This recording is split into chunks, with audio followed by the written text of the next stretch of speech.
There are many pressures today in light of evangelicalism and about just church singing in general, the perception of what it is, why we do it, what it should be. What do you think are some of the challenges, Peter, of the modern approach to music in the church, to song in the church? I mean, we've all sort of critiqued the shallow sort of lack of depth of many of the hymns that are sung or contemporary songs. For me, it was more a background thing that concerned me, that people were drawn more to singing,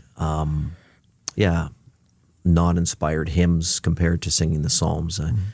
But if I can just pull the camera back a little bit, I think the pressure on or the movement away from the Psalms in both European and American and North American history kind of comes from that time of Isaac Watts, where he himself was a great prolific hymn writer, and he wanted to move away from psalm singing or exclusive psalm singing. He wrote many hymns which were based on the Psalms, and then I think for him, he thought the Psalms were more Jewish than they were Christian.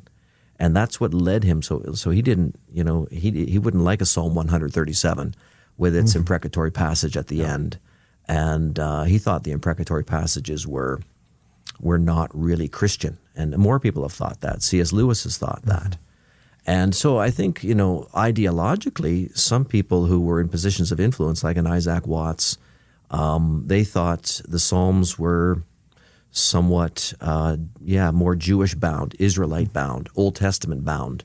And so they started to write these hymns. These hymns were melodic, they were catchier, they were easier to digest, appealing to, I think, the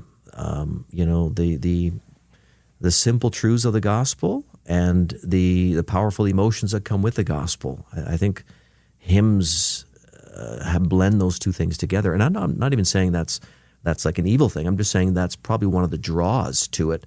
With psalm singing, no matter what the tune, and I do acknowledge tunes are a thing. Yeah, right. But no matter what the tune, you have to work harder to see Christ there, because it's revelation in an Old Testament context, in the same way that you would have to work harder to understand Isaiah's prophecy in a Christ-centered way.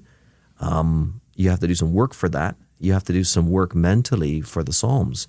I think it's work worth doing. I think the Holy Spirit wants us to do that work. I think the apostles and the early church were happy to do that work, and they were prolific psalm singers and psalm prayers. So, yeah, it's a big question that you asked, and I don't know if there's any one answer to it, right. But I think, hymn singing, and by hymns I mean what I'll call free hymns, okay? So the non-inspired reflections on the gospel. And I think they're attractive to people because they're easy to understand. They do tug on the heartstrings. And again, I'm not against tugging on the heartstrings. Right. I think we have Psalms, emotions. Right? Yeah, we have emotions. The Psalms are full of emotions. Exactly. They should tug on our heartstrings, and we should be emotive when we sing the Psalms. Absolutely. But I just think we need to learn to understand them in their proper Christ-centered way. Then we will see them with better light and with greater depth, and come to a newfound appreciation for them. Yeah.